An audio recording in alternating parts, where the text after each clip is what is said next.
Brasil, um país-continente. 47%, quase a metade de toda a América do Sul. Um gigantesco país cujos pontos extremos, norte, sul e leste, oeste, distam mais de 4.000 quilômetros nos dois sentidos. Um país difícil, que em seu imenso território poderia colocar lado a lado toda a Europa, menos a União Soviética, a América Central, o Japão, a Tailândia, Israel, e ainda sobraria espaço. Este é o Brasil cuja história começamos agora a rememorar. Foi este país gigante, este Brasil de dimensões continentais, o cenário dos fatos que vamos iniciar neste momento. E que começamos a recordar na imagem de jovens que ainda eram crianças quando tudo aconteceu, ou de crianças que nem sequer haviam nascido quando tudo se passou. Dos que não puderam viver as experiências daquela época. E assim, a eles, aos jovens, aos que não viviam ainda, dedicamos principalmente este programa.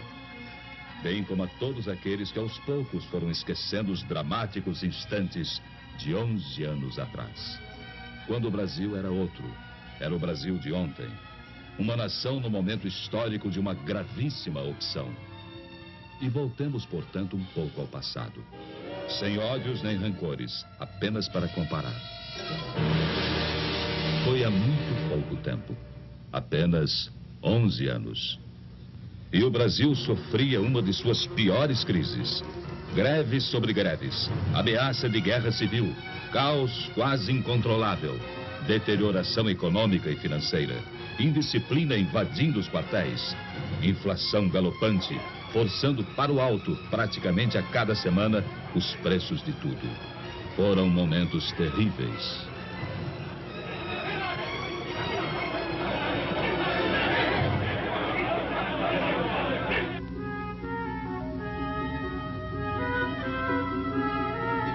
Naquela época, você podia ler a manchete de que era pedida a falência do Banco do Brasil. Eis uma daquelas manchetes. Hoje parece humor negro, diante desse gigante que é o Banco do Brasil, já se afirmando no mundo inteiro. Mas aconteceu. Os jovens de hoje, é certo, não se lembram disso. Eram crianças naquele tempo. Tempo de incertezas.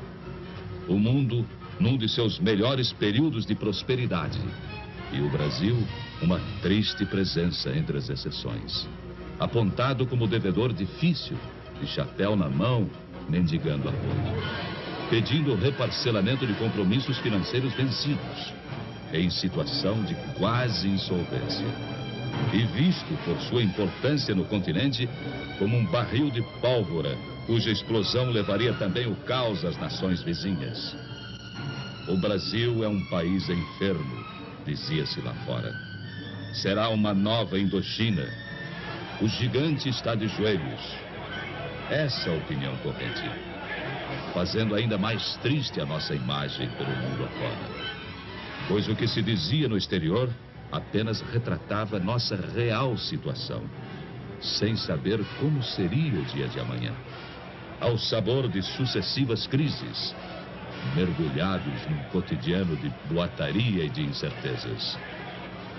Foram tempos difíceis. Você se lembra? Você, chefe de família. Você que não era criança há 11 anos atrás. Vocês que viveram aquele tempo. Vocês se lembram? Ultimatos ao Congresso. Agitações de rua, insegurança, ameaças aos jornais, agravamento da crise econômica e financeira. Já então, total descontrole inflacionário. E tamanha desorganização, tamanho caos, em tudo deixava sua marca. A produção se desarticulava. Faltavam os gêneros de primeira necessidade. Pedíamos de joelhos aos credores que esperassem por nós. Havia greves ao menor pretexto, filas para tudo.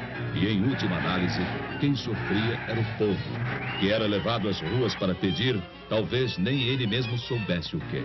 Perplexo, sem ter para quem apelar. À espera de uma solução, fosse qual fosse, e por pior que fosse, melhor seria do que solução nenhuma. pois aos poucos o país ia resvalando para o impasse final. Você se lembra? Facções extremistas ameaçavam entrar em choque e não faziam segredo da posse de arsenais e depósitos clandestinos de munição. Era o caos irremediável que chegava a passos largos. E sobre o caos brotavam já o suborno e a corrupção. Estava se armando o cenário para o capítulo final do drama.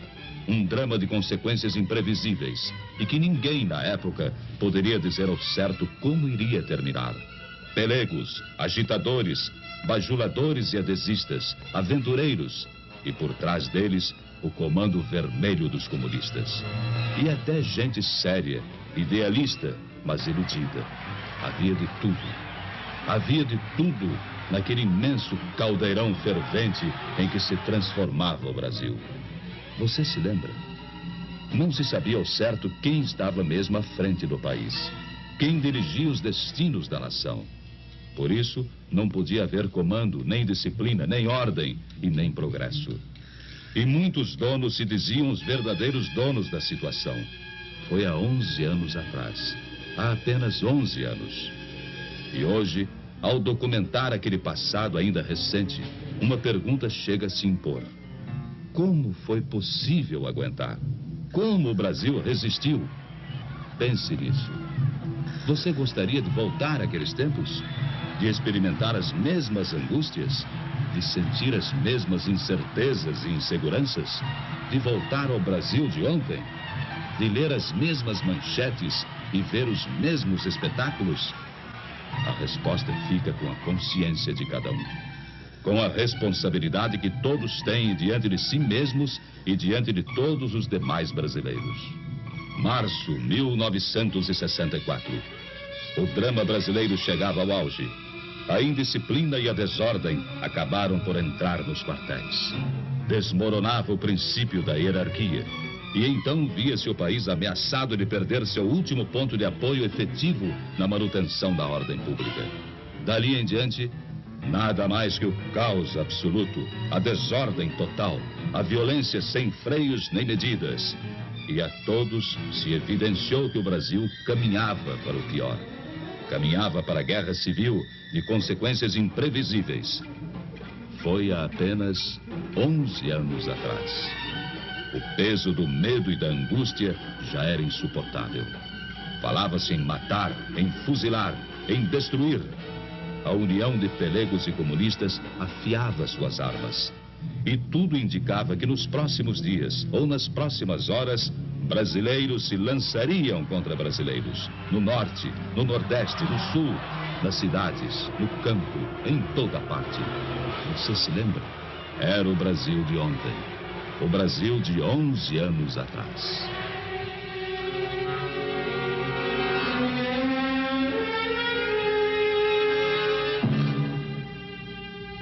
Foi no último instante, quase no momento derradeiro. E quando o país estava à beira da guerra civil, quase em pleno caos, alguma coisa aconteceu. Era impossível continuar suportando tantos desmandos, tanta incompetência, tamanha anarquia. E o clamor de vozes conscientes encontrou eco em soluções inadiáveis. E as Forças Armadas, elas próprias, mais do que ameaçadas, foram chamadas, praticamente intimadas, a cumprir a missão que o momento lhes impunha. Restabelecendo a ordem e livrando o país dos trapos vermelhos que ameaçavam sufocá-lo.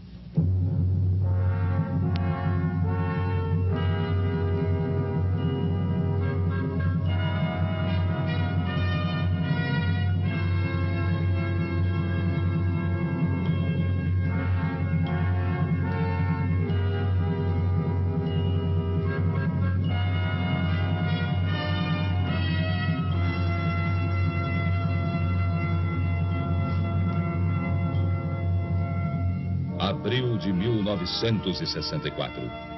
Tomava posse então o presidente Humberto de Alencar Castelo Branco. À sua frente uma tarefa enorme: normalizar a vida do país, recuperar-lhe as finanças e transpor o hiato havido nos anos anteriores. Um hiato de marasmo e paralisia, tudo isso sufocando o desenvolvimento brasileiro. Foram tempos difíceis. Castelo Branco assumira o posto diante de um quadro inflacionário inédito na história do Brasil. Até o final de 64, caso enérgicas medidas não tivessem sido tomadas, a inflação caminharia para mais de 100%. Seu período foi tipicamente de reconstrução. Restabeleceu a autoridade mesmo à custa de incompreensões de tantos companheiros dos idos de março. Tomou medidas no sentido da restauração do crédito externo do país. Lançou as bases do sistema de planejamentos globais em âmbito nacional e iniciou a retomada do progresso em seu governo. Criou-se o BNH, o Banco Nacional da Habitação. Era a ótica do desenvolvimento também no campo social sendo instaurada então. Defeituosa ainda, mas semente de um grande ideal popular. Nos últimos 10 anos, o BNH financiou cerca de 1 milhão de residências. Antes de sua criação, diversos governos haviam levado quase 30 anos para financiar pouco mais de 100 mil unidades residenciais. E Castelo Branco pôde deixar o governo dizendo: entrego ao meu sucessor um país organizado e em ordem.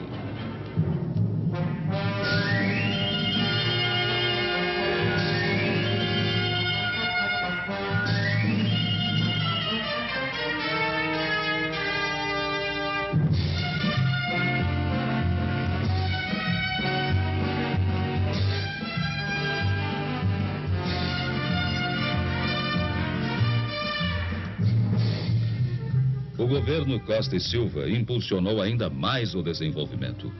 Foi assim iniciador da escalada de progresso dos anos mais recentes. Naquele período, o país avançou no sentido de consolidar sua posição internacional. Abriu e conquistou novos mercados. E no aspecto interno, os índices do desempenho econômico começaram a demonstrar a recuperação atingida. Simultaneamente, o processo inflacionário mais e mais se esvaziava. Diante desse panorama, tentou-se uma liberalização gradual do regime. Mas ainda não era tempo para isso. E estes jovens, quantos deles foram testemunhas de que o inimigo estava atento e voltava à carga, às vezes servindo-se deles mesmos? Badernas e arruaças voltaram às ruas e com elas a insegurança e a intranquilidade. Felizmente, 1968 foi travado em tempo. Havia a firme determinação de não se cogitar sequer do risco de uma volta ao passado. Não se permitiria que aqueles anos de recuperação e sacrifício, e de grande sacrifício do próprio povo, fossem desperdiçados. Ficou o saldo negativo. A interrupção de um diálogo que poderia ter frutificado. Um diálogo nem sempre atendido pelos que ainda não se haviam convencido de que o Brasil de 68 não era mais o Brasil de ontem. E em 69, Emílio Garrastazu Médici, presidente. Nova etapa de grandes realizações. E como nunca, o Brasil experimentou o ritmo acelerado do desenvolvimento.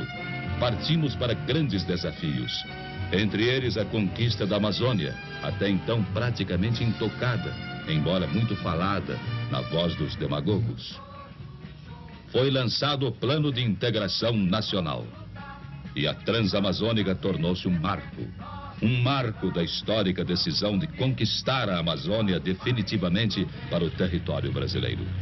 De afirmar ali a nossa soberania e aproveitar as suas potencialidades econômicas e transformá-las também em potencialidades sociais.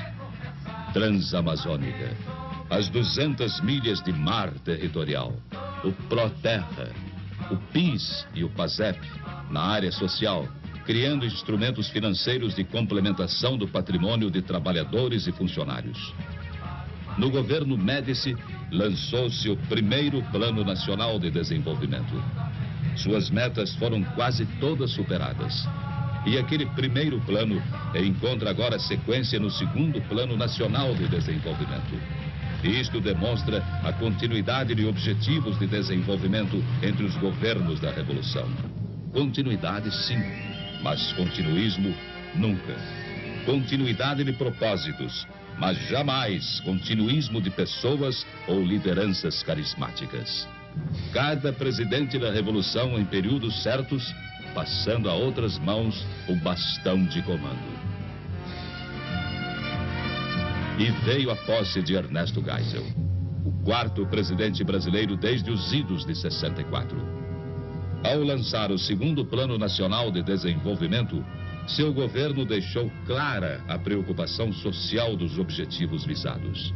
Entre eles, a mais justa redistribuição da renda entre os brasileiros, o fortalecimento da agricultura e da pecuária, bases indispensáveis à manutenção do dinamismo econômico, e na criação da tecnologia nacional, um desafio a ser vencido. E o alargamento do mercado interno se alinha entre as outras prioridades básicas. Prioridades como energia, desenvolvimento nuclear, pois falta ainda muito, mas muito mesmo a fazer no Brasil. E é preciso que o que falta seja realizado no menor prazo possível.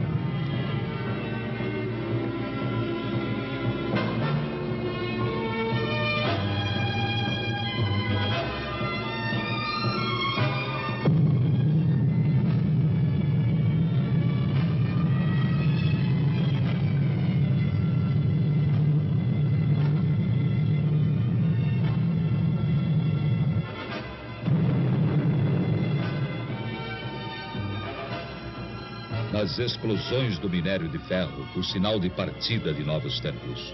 Do Brasil de hoje e do Brasil de amanhã. Tempos que deverão se afirmar cada vez mais, no sentido de que cada vez mais o Brasil seja mais justo com todos os seus filhos, mais igual, mais distributivo.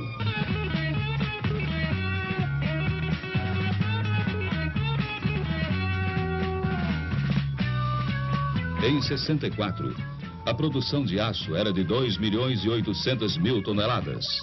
Hoje, 8 milhões de toneladas anuais. Em 79, chegaremos a 22 milhões de toneladas. São números de enorme crescimento, que comprovam o quanto o Brasil mudou. E o quanto continua mudando e crescendo. Para provar isso, não bastam palavras. É preciso comparar, exibir fatos e números. Sem comparação, nada se deduz. E eles aí estão. Nos últimos 11 anos, nossa siderurgia mais que triplicou sua capacidade. Um enorme avanço, que será outra vez quase triplicado até o final do segundo Plano Nacional de Desenvolvimento. Traçando assim o retrato de um novo Brasil de hoje e um novo Brasil para amanhã.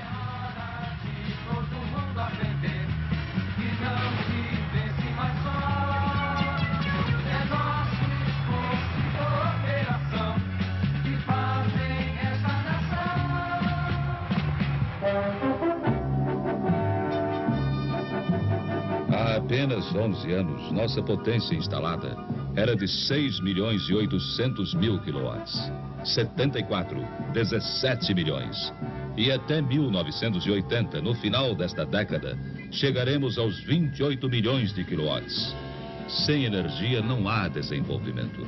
Por isso o Brasil acelera a construção de grandes centrais hidrelétricas. E aí está, na imagem que se segue, Urubucungá, o maior empreendimento do gênero no país e um dos 6 maiores em todo o mundo. Na fronteira de São Paulo com Mato Grosso, o complexo hidrelétrico de Urubucungá é formado por 2 grandes usinas. Uma delas, Jubiá, a outra, Ilha Solteira. Ambas represam as águas do Rio Paraná. E sua potência instalada final irá a quase 5 milhões de quilowatts.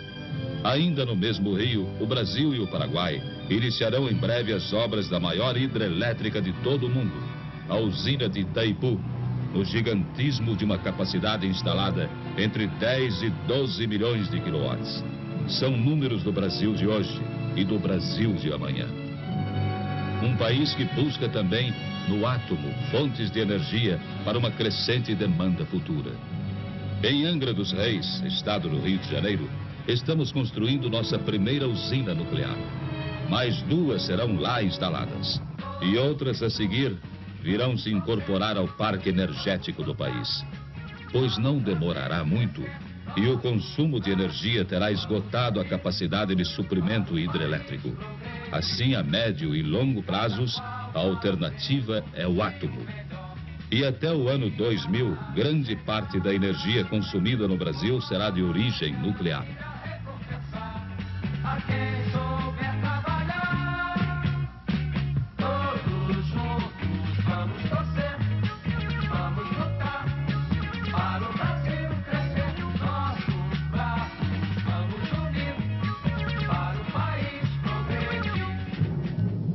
Amazônia.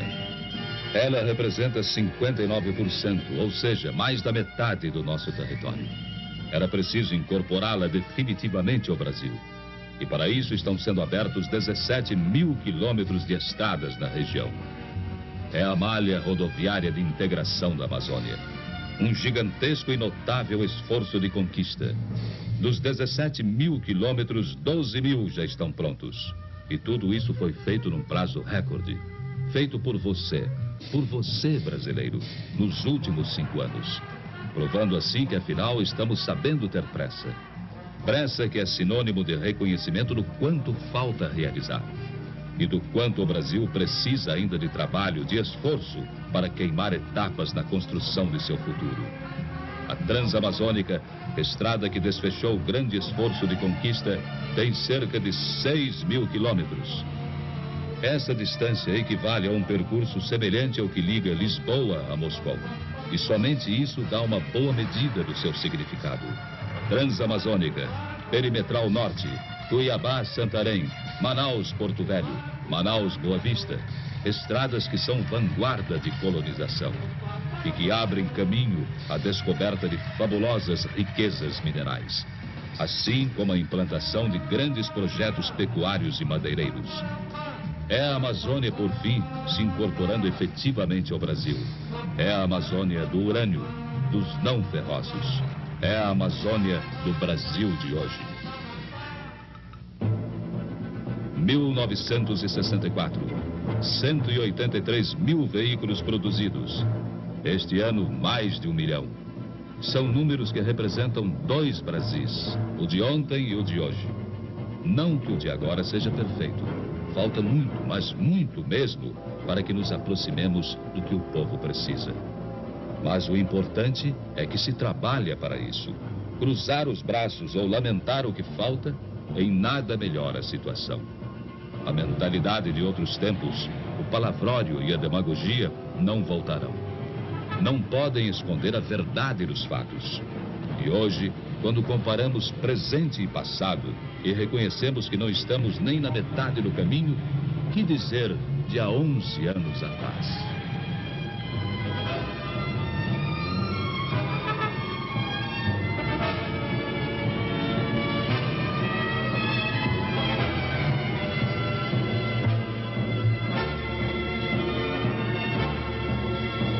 ...17 mil quilômetros de estradas pavimentadas em 64. Hoje, 5 vezes mais, 80 mil quilômetros. E até 79, estaremos ultrapassando os 100 mil quilômetros. Você se lembra? Hoje, é possível percorrer quase todo o Brasil sobre asfalto. E ontem? Do extremo sul ao nordeste, do nordeste a Brasília, pelo litoral e pelo centro do país. Mais alguns meses... E a última capital brasileira, ainda não atingida, verá o antigo sonho realizado. E com a inauguração da Manaus-Porto Velho, seu isolamento terá fim. Estará chegando a Manaus a primeira estrada, uma estrada asfaltada. Uma fita negra de esperança cortando a Amazônia e ligando Manaus ao Brasil.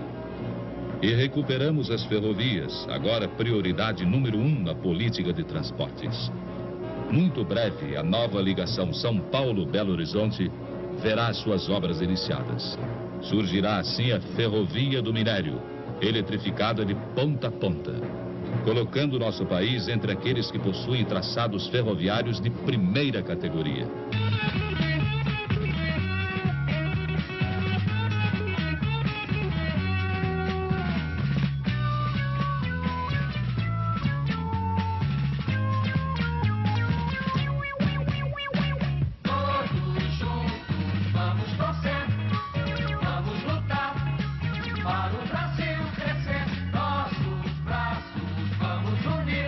Apenas 1.400.000 toneladas em navios mercantes em 64. Hoje, mais de 5 milhões de toneladas. E até 1980, 10 milhões de toneladas em navios. Em 64, a maior parte da frota era formada por unidades obsoletas, compradas quase todas no exterior, na média com 20 anos de uso. Hoje, a média de idade dos navios está abaixo dos 7 anos. E na maior parte foram construídos em nossos estaleiros. Agora mesmo, acaba de ser lançado um gigantesco programa de construção naval. Compreende encomendas de mais de 750 navios e embarcações de todos os tipos, desde rebocadores a supergigantescos graneleiros, de navios de cabotagem a embarcações fluviais. O valor dos contratos de construção vai além de 20 bilhões de cruzeiros. Recursos absorvidos por nossa indústria naval, gerando milhares e milhares de novos empregos para os brasileiros. Responsável essa indústria por uma nova presença do Brasil nos mares do mundo inteiro. Presença que se efetiva no transporte de produtos nossos, rumo aos mais distantes mercados. Gerando também importante receita de fretes. Receita que antes, quando falavam os falsos nacionalistas, era absorvida na quase totalidade pelos armadores estrangeiros.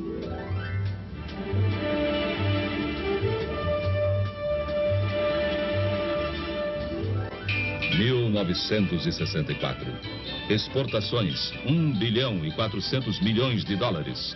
No ano passado, 7 bilhões e 500 milhões. Vamos alcançar 20 bilhões em 79. Esses números mostram quanto evoluímos no comércio exportador. É trabalho de brasileiros comprado pelo estrangeiro. E se compararmos hoje nossas exportações de manufaturados com as exportações totais de 64, teremos uma surpresa. O ano passado, a receita em dólares de nossas vendas de produtos industrializados superou 2 bilhões e 300 milhões de dólares. Só em manufaturados, quase o dobro de tudo que conseguimos exportar em 64. Um reflexo da nossa expansão industrial. Pois note-se que em 50 exportava-se mais que em 64. Ao invés de evoluir, portanto, antigamente estávamos andando para trás. Hoje, competimos em preço e qualidade. Por isso mesmo, temos sido alvo de medidas discriminatórias contra o ingresso de nossos manufaturados em outros países. Menos na Europa, muito mais nos Estados Unidos. Mas hoje temos altivez, dignidade, brasilidade, coragem e competência para enfrentar os que pretendem intimidar o nosso desenvolvimento. Temos agilidade para isso. Abrindo o leque dos clientes, não importando a ideologia dos compradores. Usando o poder de barganha que o próprio mercado brasileiro, tão cobiçado lá fora, agora nos oferece. É o Brasil, um novo Brasil, o Brasil de hoje. Um Brasil que você só pode ter ideia do que ele representa, embora tanto falte fazer, se você se recordar do passado que ficou lá atrás. Há 11 anos atrás, o nosso produto interno bruto era quase ridículo, 20 bilhões de dólares. Saltamos para 80 bilhões em 75.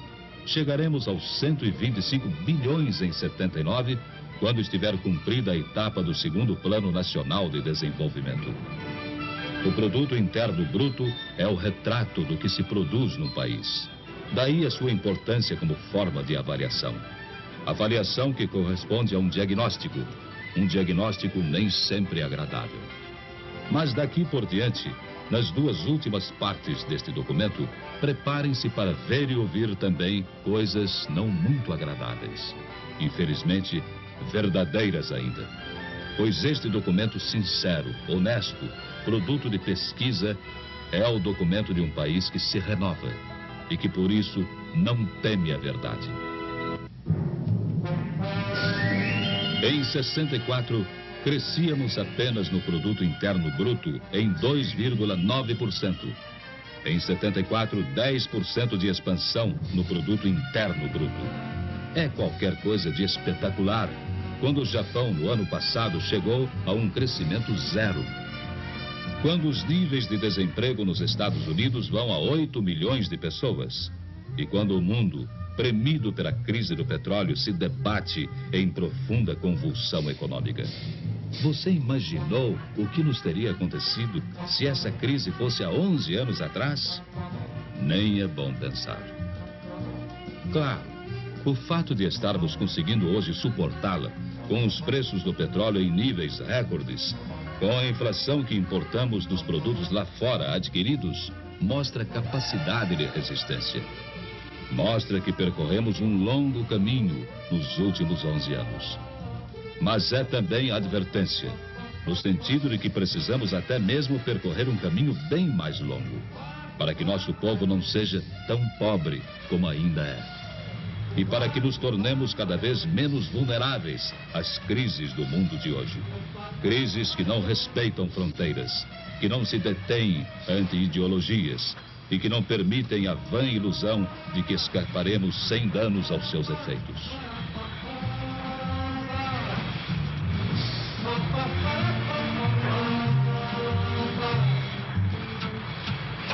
Lá fora, no estrangeiro, temos sido motivo de admiração e confiança. Manchetes destacam o nosso avanço econômico. Há 11 anos passados, havia também manchetes. Mas, você se lembra? Elas falavam não de um Brasil que realiza, mas de um Brasil enfermo, doente. Falavam do gigante de joelhos. Hoje, boas e más notícias nos chegam instantaneamente de todo o mundo. E o Brasil está internamente coberto por micro-ondas. Deixou no passado de apenas 11 anos sua condição de país ilhado em mutismo, cego, surdo, mudo, que falava, mas precariamente com o mundo, e que mal podia se comunicar dentro de seu próprio território.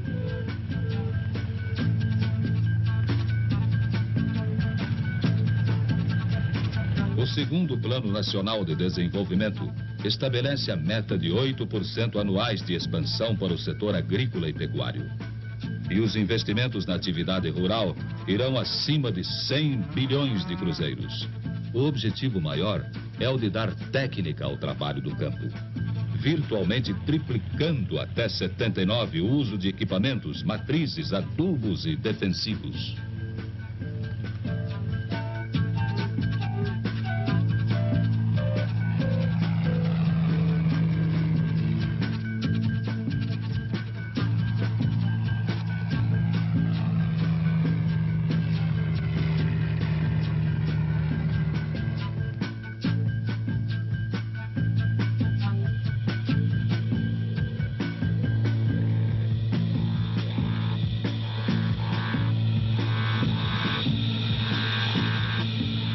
O segundo Plano Nacional de Desenvolvimento para o período 75-79 vai mobilizar investimentos num volume inédito.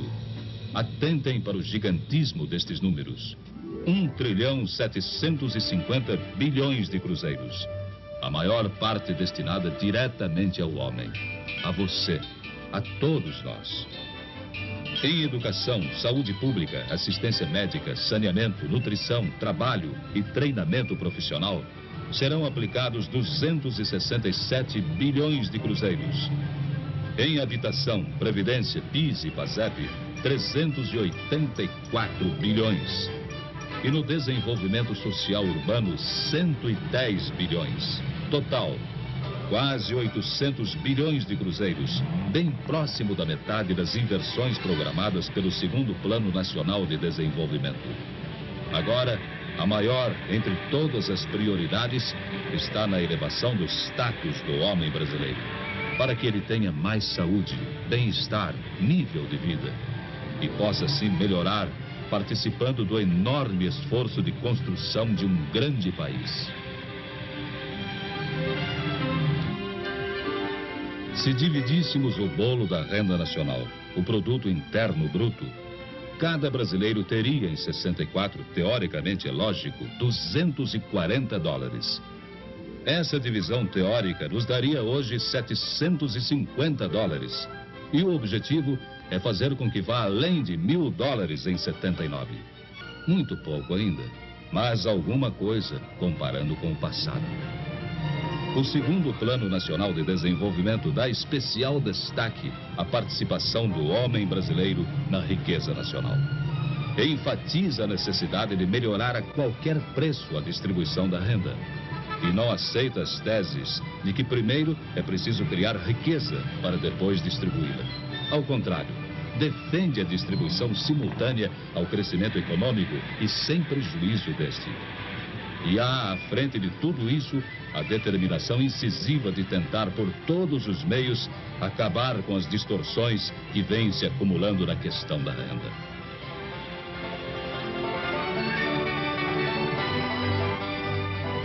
Na década de 40 a 50, a vida média do brasileiro não passava de 43 anos. De 60 a 70, a expectativa de vida saltou a 59 anos. É alguma coisa. Mas não significa que estejamos sequer próximos do mínimo satisfatório. Pois se muitos melhoraram de vida, há ainda legiões de subnutridos, de portadores do mal de Chagas, da esquistossomose, do impaludismo, da tuberculose. São vítimas do subdesenvolvimento, do subemprego, da condição de gente que não chega a participar da vida econômica do país. Para essa legião de brasileiros, infelizmente maioria, reconheçamos, desenvolve-se agora todo um trabalho, no menor prazo de tempo possível, num compromisso de justiça, compromisso de melhor distribuição da renda, de abertura de oportunidades de emprego, de educação, saúde, para os que nascem, para os que vivem, para os que não morrem ao nascer. São metas do segundo Plano Nacional de Desenvolvimento, pretendendo diminuir essa massa terrível daqueles que ainda não encontraram um lugar ao sol.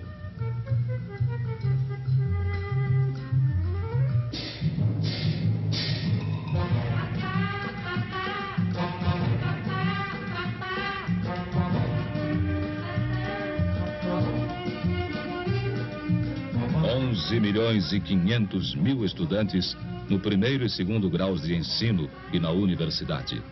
São números de 64. 21 milhões agora. E em 79, a previsão é de 27 milhões e 500 mil.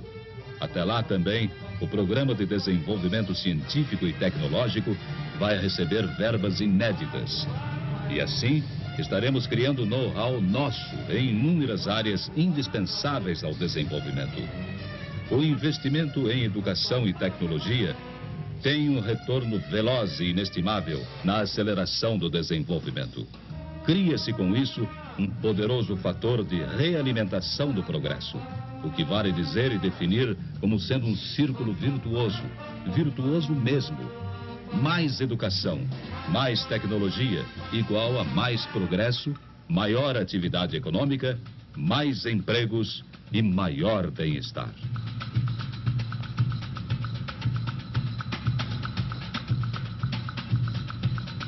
Com tudo o que mostramos a vocês até agora, não dissemos nunca que o Brasil é um paraíso. Temos muito o que corrigir e assumimos essa verdade, com a consciência de quem sabe como são graves os problemas. O que se fez nestes 11 anos responde pelo que se pode fazer daqui por diante. Por brasileiros como estes, que vivem nesse tipo de habitação que a todos nós deve envergonhar. Cujo direito a uma vida melhor preocupa de fato a todos nós, porque somos todos responsáveis. Por isso, quase metade dos investimentos do segundo Plano Nacional de Desenvolvimento visa a elevação do homem brasileiro.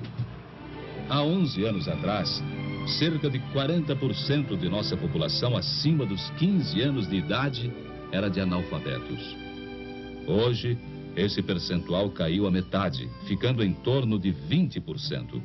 E até 1980, a meta é erradicar o analfabetismo. Outra meta do segundo Plano Nacional de Desenvolvimento pretende levar treinamento especializado a cerca de 400 mil trabalhadores anualmente. E treinamento especializado equivale à melhor posição profissional. No período 75-79, o segundo PND estimou um aumento da oferta de trabalho a taxas de 3,5% ao ano. Até lá, 6.600.000 novos empregos serão criados em todos os setores. Mas precisamos acelerar ainda mais o passo, para que um número cada vez menor de brasileiros como esses sofra as agruras da miséria, dos desníveis regionais, das endemias, da subnutrição. Pense nisso, como todos estamos pensando, para que a gente nossa não viva mais assim. Basta prosseguir, acreditar, para que esta obra de gerações se torne o mais rápido possível realidade pela renovação.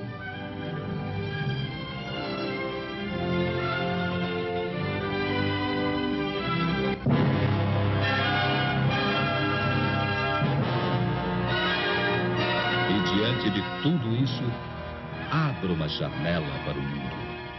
Debruce-se nela. Olhe lá fora, em torno de você.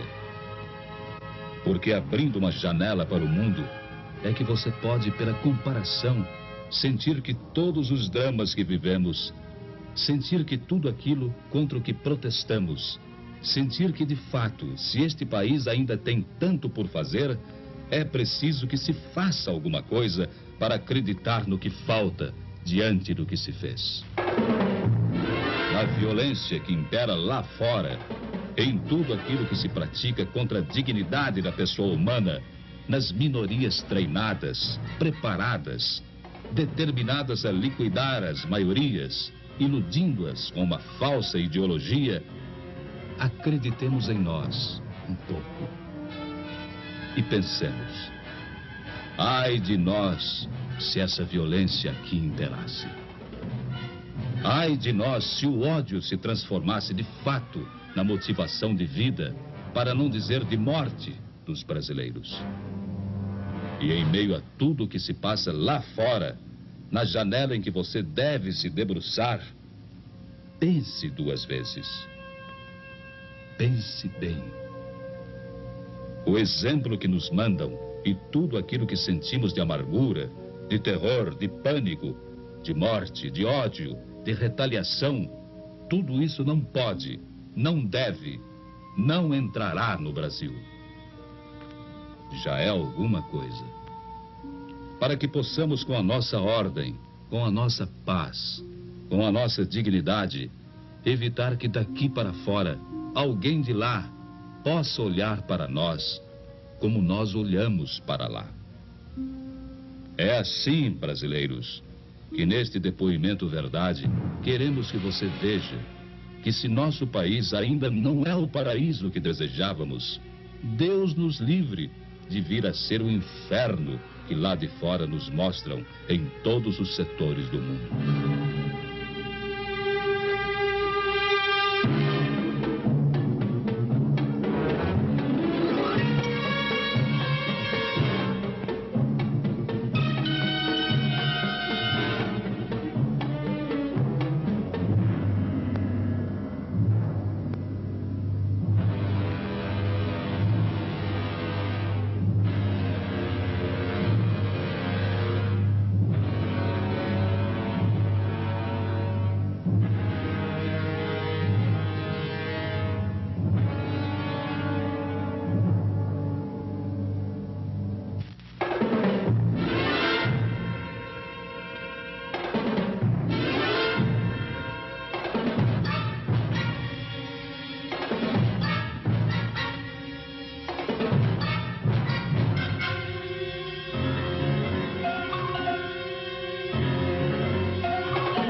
Este é o Brasil de amanhã.